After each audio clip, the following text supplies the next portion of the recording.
আসসালামু আলাইকুম। আপনারা জানেন বাংলাদেশে আগামীতে জাতীয় ত্রয়োদশ সংসদ নির্বাচন অনুষ্ঠিত হতে যাচ্ছে এবং এই নির্বাচনে গণভোটেরও আয়োজন করা হয়েছে।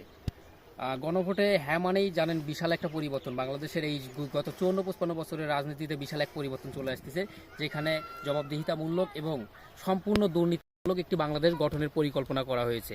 ঠিক আছে, তো সেই কারণে আমি আন্তরিকভাবে সবাইকে বলবো যে অবশ্যই আপনারা গণভোটে হ্যাঁ ভোট দিয়ে হ্যাঁকে নির্বাচিত করুন। তাহলে আমাদের ফলাফল দাঁড়াবে যে এই গত 54-55 বছরে আমরা কি পেয়েছি।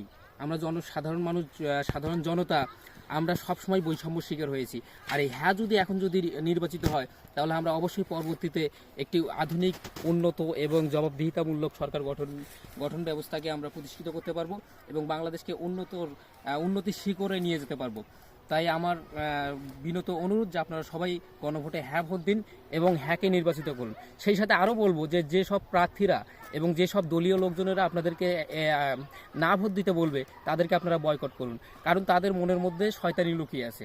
তারা চায় যে বাংলাদেশ আগের মতোই থাক, তারা আগের মতোই লাগামহীন দুর্নীতি করুক এবং জনগণের উপর আবার আধিপত্য বিস্তার করে জনগণকে ত্রোপের তাস বানিয়ে রাখুক। এই জন্য যারা না ভোট দিতে বলবে তাদেরকে অবশ্যই বয়কট করুন এবং গণভোটে হ্যাঁ ভোট দিয়ে গণভোটকে হ্যাঁকে বাংলাদেশের পরিবর্তনের জন্য বিজয়ী করুন।